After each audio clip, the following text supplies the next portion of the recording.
అందరికీ హాయ్ అండి. ఈరోజు వీడియోలో కరకరలాడే best tea time snacks recipe చూపిస్తాను. ఒక్కసారి చేసి పెట్టుకున్నాం అనుకోండి, ఎన్ని రోజులైనా కరకరలాడుతూ కమ్మగా చాలా టేస్టీగా ఉంటాయి.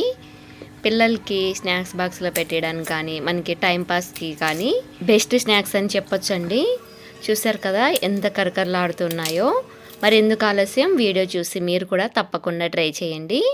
ఈ రెసిపీ కోసం ముందుగా మిక్సీ జార్లోకి 1 కప్పు వరకు సూజీ రవ్వ, దీన్నే బొంబాయి రవ్వ ఆరు ఉప్మా రవ్వ అని కూడా అంటారు. రవ్వతో పాటే స్పైసీకి తగ్గట్టుగా 4-5 వరకు ఎండుమిర్చి వేసుకొని గ్రైండ్ చేసుకోవాలి. మరీ మెత్తగా పౌడర్ లాగా అవ్వాల్సిన అవసరం లేదండి. ఇలా కొంచెం కోర్సుగా గ్రైండ్ చేసుకుంటే సరిపోతుంది. ఇప్పుడు ఒక ప్లేట్లోకి వేసేసుకొని 1/4 కప్పు వరకు గోధుమ పిండి వేసుకోవాలి. నేనైతే ప్యూర్ ఆశీర్వాద్ గోధుమ పిండి వేశాను. తర్వాత రుచికి సరిపడా సాల్టు, 1 టీ స్పూన్ వరకు వాము వేసుకోవాలి.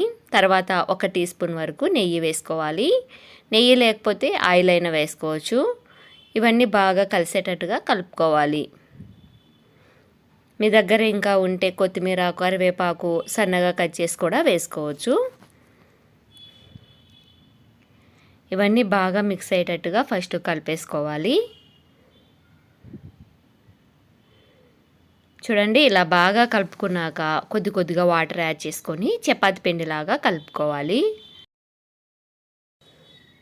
ఈ స్నాక్స్ ముఖ్యంగా పిల్లలకి బాగా నచ్చుతాయి, క్రిస్పీగా ఉంటాయి కాబట్టి ఇలా మనం ఇంట్లోనే చేసి పెడితే వాళ్ళు బయట ఎందుకు కొనుక్కుంటారు చెప్పండి. చాలా టేస్టీగా ఉంటాయండి. తప్పకుండా ఈ రెసిపీ ట్రై చేసి చూడండి. పిండి కన్సిస్టెన్సీ అనేది కొంచెం గట్టిగానే ఉండాలి.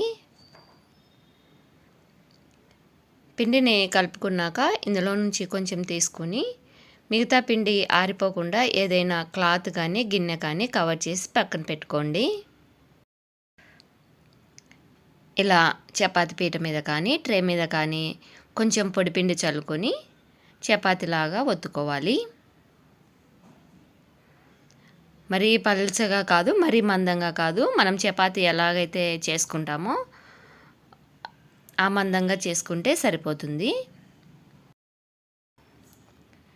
ఇలా చేసుకున్నాక మనం ఇడ్లీ తినే ఫోర్క్తో హోల్స్ లాగా పెట్టుకోవాలి.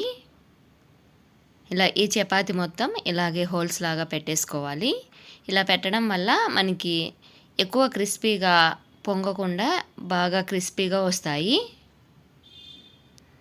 ఇలా అన్నీ పెట్టేసుకున్నాక ఇంకా మన ఇష్టం అండి షేప్ అనేది. ఏదైనా చిన్న బౌల్ తీసుకొని అలాగైనా మనం చిన్న పూరిలాగా అట్లయినా కట్ చేసుకోవచ్చు, లేదంటే స్క్వేర్గా చాక్తో అయినా కట్ చేసుకోవచ్చు. నేనైతే ఇలా ఒక క్యాప్ తీసుకొని చాలా చిన్నగా ఇలా ఇచ్చాను షేప్ అనేది. ఇలా ఇచ్చాక ఎక్స్ట్రా పిండినంతా తీసేసుకొని ఈ పీసెస్ని మనం ప్లేట్లోకి తీసి పక్కన పెట్టుకోవాలి. ఆ మిగతా పిండిని కూడా మళ్ళీ ఇలాగే చపాతీలాగా చేసుకొని సేమ్ ఈ విధంగానే షేప్ ఇచ్చుకొని తీసుకోవాలి. మీరు ఇట్లా కష్టం అనుకుంటే చాక్ తీసుకొని స్క్వేర్గా అయినా లేదంటే పొడవుగా అట్లయినా కట్ చేసుకోవచ్చు. చాలా నీట్గా వస్తాయండి, ఎక్కడ అతుకుపోవు, మనకి బ్రేక్ అవ్వవు. ఇలాగ అన్నింటినీ ప్రిపేర్ చేసుకున్నాక డీప్ ఫ్రై కోసం ఆయిల్ వేడి చేసుకొని ఆయిల్ బాగా హీట్ అయ్యాక మీడియం ఫ్లేమ్లో పెట్టేసుకోండి.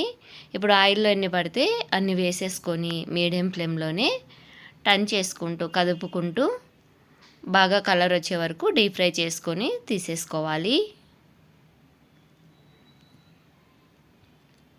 ఇవి అస్సలు పాడవ్వండి, ఎన్ని రోజులైనా కరకరలాడుతూ కమ్మగా చాలా టేస్టీగా ఉంటాయి. ఇలా నురుగంతా తగ్గిపోయి ఆల్మోస్ట్ కలర్ చేంజ్ అయ్యాక తీసేసుకోవడమే అండి.